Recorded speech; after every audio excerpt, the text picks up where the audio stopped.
Selamat malam, sobat misteri. Nah, kemarin kan gue cerita tuh gue hilang di Pelabuhan Ratu tuh. Dari situ tuh bokap gue cari-cari tuh orang-orang yang di bidangnya. Terus gue juga mulai sering ke UA itu yang di Depok. Sama bokap gue bawa gue ke temennya bokap waktu SMA dulu. Jadi dia tuh dokter. Tapi dia juga bisa ngeliat kayak gitu, dan dipakai kemampuannya dia itu digabungin sama medis. Dia buka tempat praktek di daerah Bekasi, dan itu ramai banget tempat prakteknya. Mungkin kalau orang Bekasi yang udah lama tahu kali dokter ini siapa. Dan bokap gua sering bawa gua ke situ buat ngobrol. Nah, dari pak dokter ini sama Wah ini gue diajarin cara ngontrolnya supaya lebih baik. Dan gue bisa gimana caranya nyuruh mereka, gimana caranya komunikasi dua arah tanpa gue ngomong langsung lewat hati. Gue udah paham tuh, dan ini gue pakai bener-bener di SMP. Jadi gue lulus SD tuh, gue masuk salah satu SMP unggulan di daerah Jakarta Timur. SMP ini letaknya di pinggir jalan, dan di SMP ini nih ngumpulnya banyak orang-orang pinter juga. Dan gue satu sekolah lagi nih sama sahabat gue ini, tapi gue waktu itu dibedain kelas sama dia. Waktu pertama kali mos tuh gue nggak dateng. Gue emang nggak begitu nggak begitu masuk lah dengan acara-acara mos itu.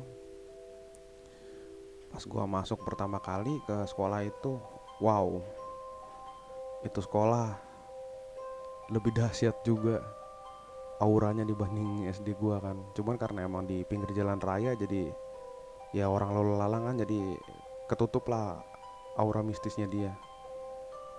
Gua masuk ke kelas gue, dan kelas gue dapet di kelas pojok lagi. Udah pojok dekat WC, tuh kelas rusak lagi. Aduh, gue bilang sama lagi ceritanya kayak SD gue dapetin kelas begitu. Pas masuk kelas pertama kali, gue pilih bangku paling belakang pojok, karena kalau ada apa-apa kan enak gitu, orang jadi nggak begitu notice sama gue. Di depan gue nih cewek cakep, emang gue akuin orangnya. Gue ngeliat kanan kiri kan kondisi, aduh, sekolah gue nih banyak banget penghuninya, ada yang lalu lalang, dan ada satu yang bener-bener gue ngeh di situ. Jadi di bangku kiri paling pojok, gue kan kanan paling pojok nih, ini kiri paling pojok itu ada cewek duduk, rambutnya panjang sepinggang, mukanya tuh hancur kayak korban kecelakaan lah, kayak belah begitu.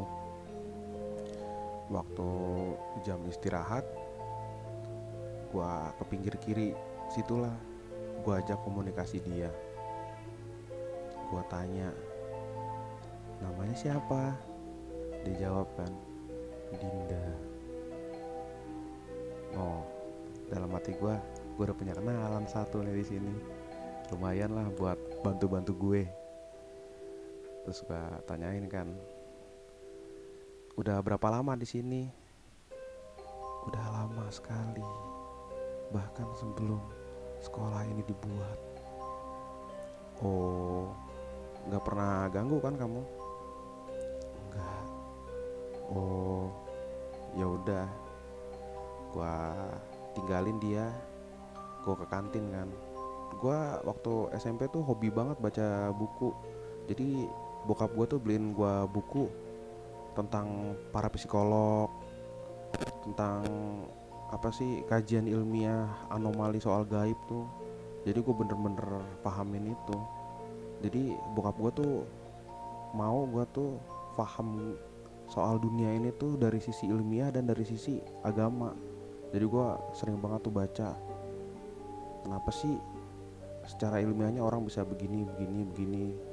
Gue suka baca buku itu tuh, gue mojok aja. Kadang gue mojok di kelas sambil ditemenin sama si Dinda ini. Nah, nggak berapa lama tuh, karena di kelas tuh ribut kan, sering namanya anak SMP kan, lempar-lemparan lah apa, ketawa ngiki. Gue kan agak risih sama tempat yang rame kan. Gue pindah lah di belakang gedung sekolah. Dan di belakang gedung sekolah itu ada lagi penghuninya, dua. Modelnya tuh kayak bajunya tuh kayak baju veteran. Kakek gue kan veteran juga. Nah bajunya kayak baju veteran itu, baju coklat, celana pendek digulung. Yang satu itu ada lubang menganga di dadanya. Yang satunya lagi tuh kepalanya yang sebelah kanan kayak kena tembak gitu. Gue ajak ngobrol pertama kali, mereka gak mau notice gue kan. Udah besoknya lagi gue ajak lagi ngobrol, ternyata masih sama. Hari ketiga tuh baru mereka, karena mereka selama ini ngiranya gue gak ngeliat mereka, makanya mereka gak notice gue. Baru mereka notice kan, kamu ngeliat kita. Gue jawab, iya dong, buktinya mengajak ngobrol.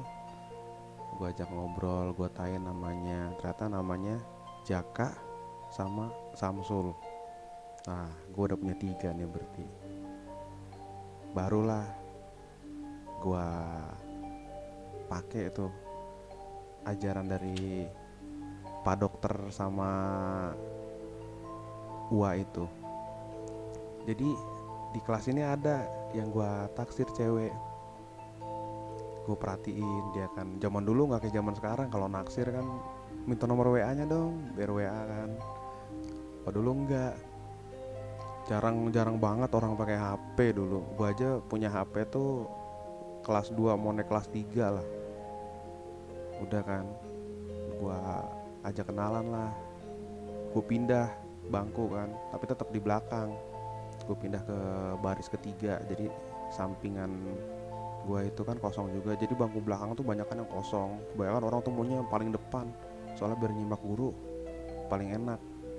Gue pindah ke situ, gue ajak kenalan, dianya ngerespon kan, cuman ya respon biasa.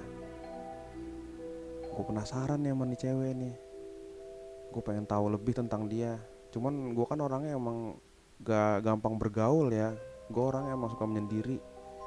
Gue ajak ngobrol lah si Dinda itu. Dinda, kamu bisa gak bantu saya? Bantu apa?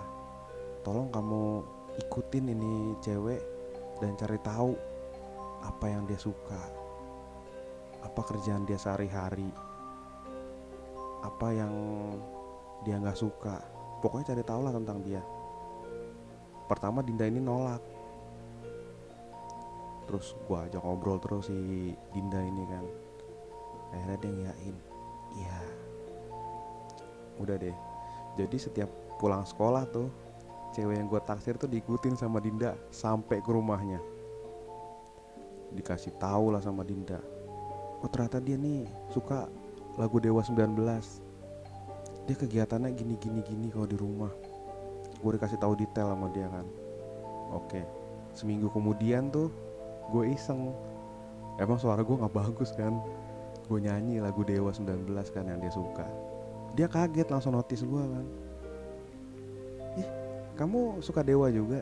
Iya, emang suka, emang gue emang dasarnya suka Dewa kan. Sama dong sama aku. Mulai deh gue ngobrol sama dia.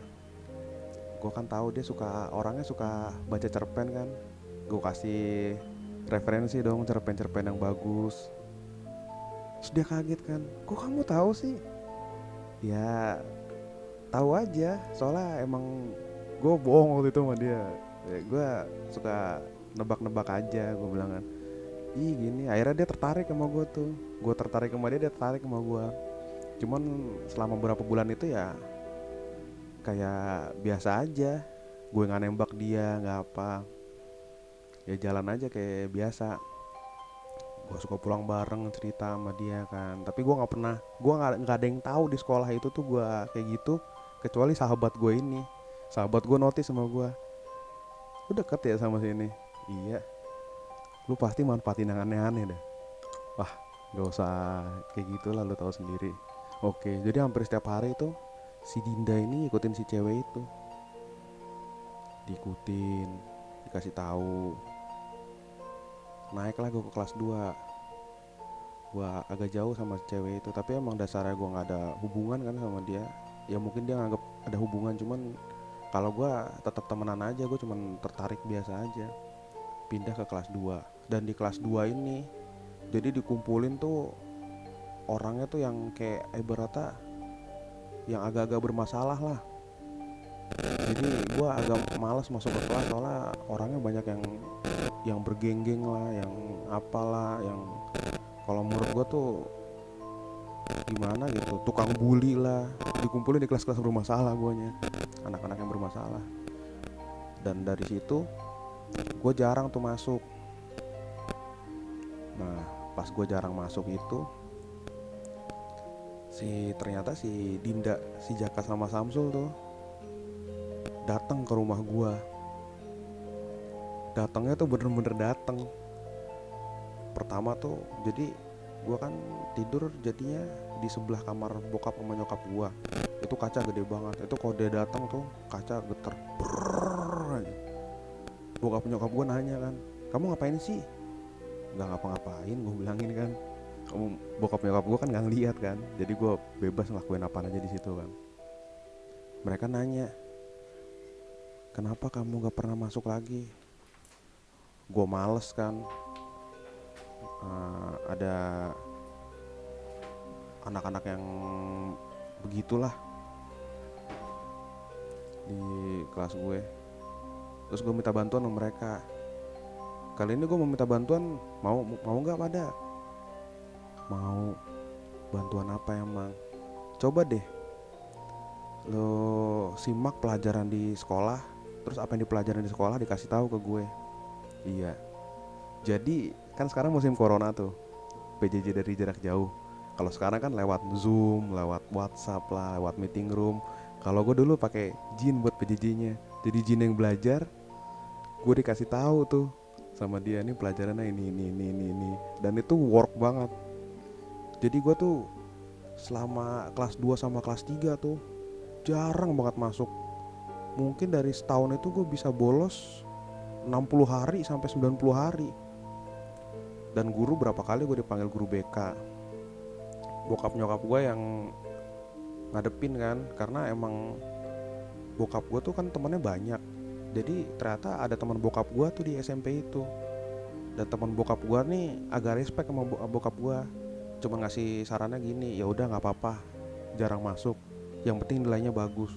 Dan emang gue buktiin nilai gue bagus. Temen gue juga bingung, yang sahabat gue ini kan, lu kok jarang masuk tapi nilai lu bisa bagus sih? Ya tau lah, gue bilang kan. Jadi si Jaka, si Samsul, sama si Dinda ini yang nyimak pelajaran buat gue. Gue tinggal meraktekin apa yang dia ini. Nah beranjaklah gue ke kelas 3. Dan di kelas 3 ini bener emang ada cewek yang gue suka kan. Dan gue pakai lagi si Dinda ini buat nguntit dia.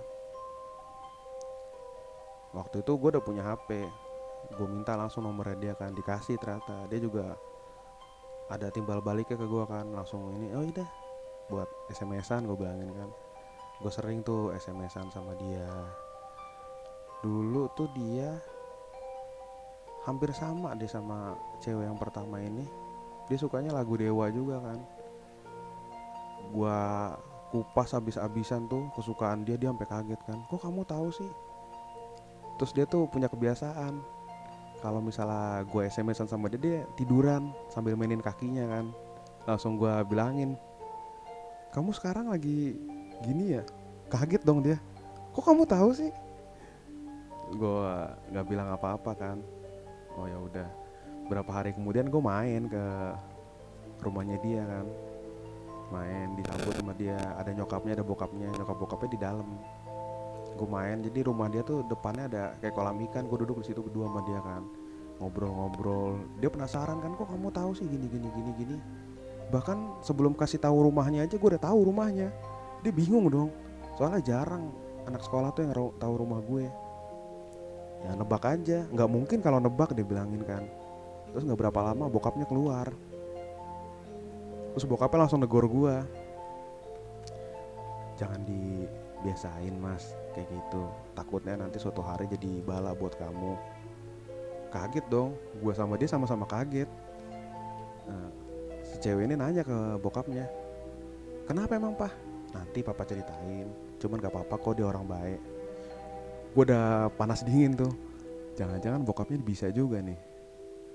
Ternyata emang bener bokapnya bisa, dan bokapnya tuh cerita sama tuh cewek. Cewek itu langsung SMS gua, kamu nggak pernah bilang gini gini gini. Akhirnya kita intens, berapa kali jalan bareng, berapa kali ketemu kan. Cuman di saat mau perpisahan tuh kita clash. Jadi dia deket sama cowok lain yang agak berandalan lah. Maksudnya biar gua takut, tapi sumpah asli gua gak takut. Jadi biar gua agak jauh lah sama dia. Dan di situ temennya cowok berandalan ini ada yang terkenal tukang tawuran, jadi dia katanya punya ilmu kebal lah. Negur gua kan, gini gini gini. Ya gua nggak takut, gua kulik aja. Lu bisa kebal kayak gitu kan karena ada isinya. Kalau nggak ada isinya juga gak bakalan lu bisa begitu. Kaget dia kan, wah emang ini. Dari situ tuh si cewek ini sama yang cowok berandalan itu ngebuka kalau gua gini gini gini gini sama satu sekolah.